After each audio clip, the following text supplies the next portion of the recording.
since we've done any closed guard passing. It's not that we spend a lot of time in closed guard. You should avoid closed guard like the plague, but knowing how to get out is very important. So predominantly the way to break open the legs is through standing. There are ways that we teach low passing, but I think it becomes really difficult the higher belt that you get to open someone's legs without gaining leverage from standing. So I do want to take a look at the 2-on-1, which is pretty basic. Then I want to look at just getting standing. Sometimes getting to your feet is just the first priority. And then I want to look at how to do the kick out, because it's a very fundamental skill that I don't think we teach, right? So a little bit of a 45 here. I'm waiting on my legs to be at the point. All right, so posture inside the guard is very important, and the visual that I look is for my knees behind my shoulders. The further forward that you come, the less posture that you have, and so maintaining those shoulders behind the knees at a minimum is important. Posture starts with the head. I see a lot of people that get here, and the first thing that they do is they look down. That curves my spine, and then when he starts making pulling motions, both with his legs and with his hands, my posture starts to break down, and then my shoulders start to drift.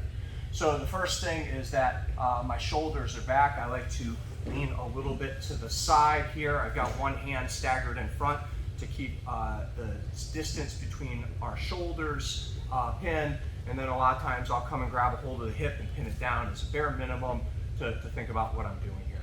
So then I'm going to make sure that I grab a hold of both of those lapels, and if you can see, I'm putting the pointer finger in between, and my palm is going down there into the solar plexus, right where the ribs end, and the palm can push in lightly. It'll give you something firm to press against. The next thing I'm going to do is I'm going to go grab a hold of that sleeve, and I'm going to make sure that I place it over top of my hand, not under. If I go under, you can start to clear this grip. So over. Now, an important aspect of standing here is the hip slam. I see that a lot of people will immediately put forward pressure, and that's not the purpose of the hands here. You can see that it's already starting to compromise my own posture by pushing down a little bit, okay? So the hip slam is simply, I'm going to thrust my hips forward at the same time as I pull my shoulders back here. This is the hip slam, and you'll notice that takes the weight off of my legs and makes it easy for me to step. If I don't hip slam and I try to step here, what ends up happening is I started tilting myself off balance to make my leg light. And when I do that, it's when I get swept. I time you guys a lot on that. So I'm here, you hip slam, and then you stand. Once your foot's on the floor, it is okay to put pressure down into your hands. Look, my shoulder's behind my knee, right? My knee moved, right? So I'm going to put a little bit of pressure. I'm going to come to that gorilla squat. I'm going to get to the 2-on-1. Once we get here, we can talk about how to open the legs. But let's break this into two spots, right? Posture starting with the head, palm in the solar plexus, hand on the hip. Go get a hold of that sleeve, over top, hip slam, step. Now downward pressure is okay. Standing and squat. Shoulders behind the heels. One more time. Good posture. Come sit up. Here, always. One, hip, sleeve, hip slam, step. Downward pressure is okay. Gorilla squat. 2-on-1, big lean. Make sense? Let's get it. 1, 2. And everyone that's in here that has rolled before knows this. When you get to a spot and you know what to do and you're too tired to do it, right? You're like, I know I need to stand up, but I can't, right? So you just lay here in this position. At first you're like, I'll just keep posture. Maybe I'll just die down here, right? That's what you guys do. Like, I do it too, I get it. But I get that it sucks to do this over and over, but what sucks more is to need to do it and you can't, right? So, still controlling, I hip slam, I step, and I come to this position. I 2-on-1 before I banana, right? So I'm going to arch, big. He has his legs still closed. Now to open the legs, I'm going to lean into one of the legs on the cross. So I have the cross grip. That's where I'm going to lean, and then I'm going to put my hand to the inside. And a lot of people want to push. I don't want you to push. I just want you to put it on the inside, and then, oh, can't keep it open. and then you're gonna bounce. And so what you'll do is you'll come here, you'll lean. In the kids class, I call it Thriller, right? Because that was popular when I was a kid. All right, let's try it again. So, good posture control, enforcing distance between the bodies. On top, I hip slam, I step, inward pressure, 2-on-1, I banana, I'm leaning. Control, and I'm gonna bounce. Now from here, this knee is what I'm worried about. I gotta get to the inside of the legs, but don't let go, then I'll knee cut.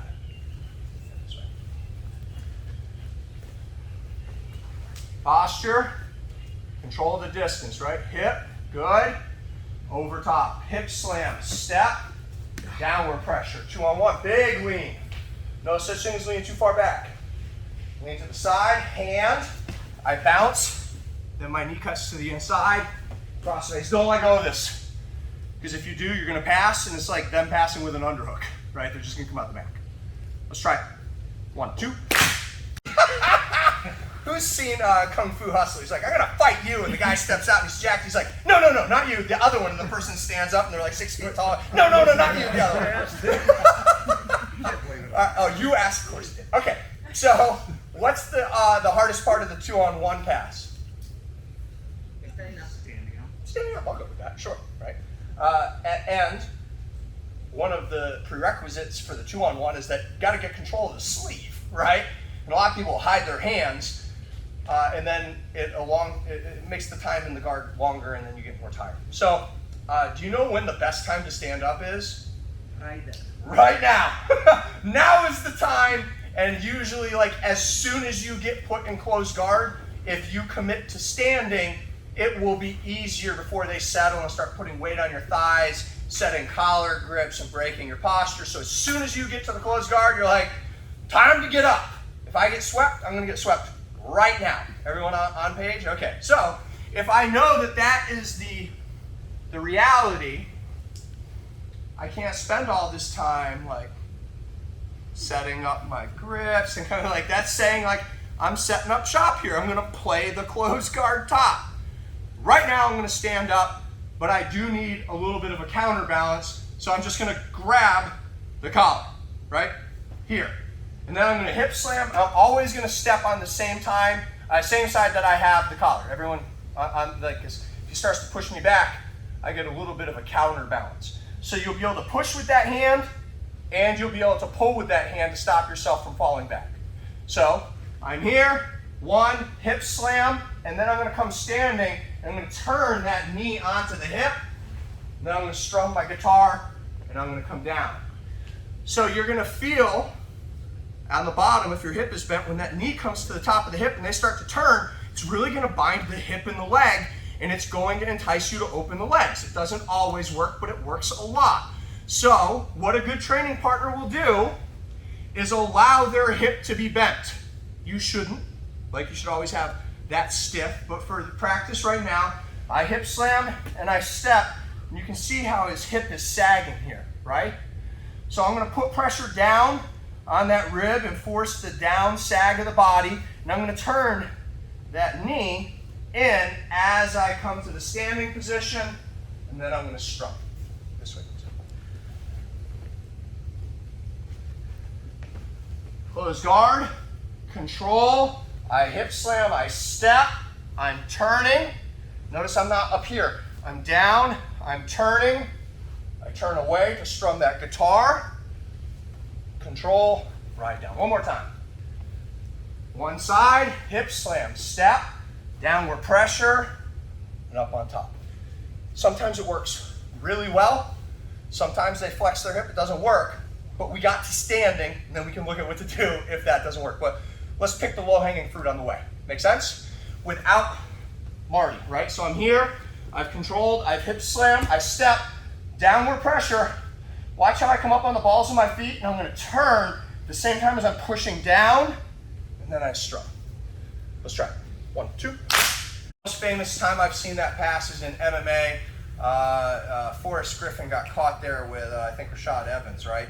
And Rashad, instead of guitar hooing, just punched him in the face over and over with his leg bound there, right? And you go, well, there's a knee bar. I'm like, yeah, there's a punch in the face too. So it is a good pass. It just like you have to catch them kind of unsuspecting, lazy with their hips, and good people don't let that happen a lot. So it's not bad. It's just a crime of opportunity. But I do want to work on when people hook the ankle. That's really what I wanted to teach tonight, but we have to teach all this other stuff to make it make sense.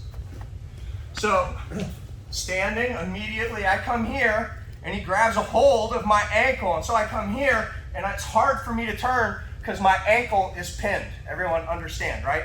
And I can't go back down. I don't want to do this. This is a great way to get swept beyond my knee. And so I get to this position, and I'm leaning back. And so what I'm going to do is I'm going to pull, and then I'm going to kick my leg out towards the armpit and around. So he gets it, right? Don't be afraid to use this. If you want to try and break the legs apart, that's okay, but you're going to kick over the shoulder and back. And that works for a lot of places in the guard. Well, this is just a good angle right here, all right? So I'm controlling, I hip slam, I step, he's controlling, right? You can use this to balance, and you're going to kick out. Doesn't always work, but if you don't do it, you ain't getting your hand back. Does that make sense? Or your foot back. Does that make sense? Kick towards. Another place we see it a lot is in this place where they double hook and you'll catch. You gotta be able to kick out. Yes? One more time, same angle.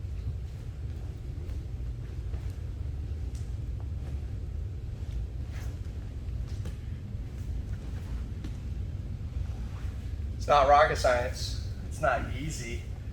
But how else are you gonna get your foot back? Let's get it. 1, 2. I'll be there.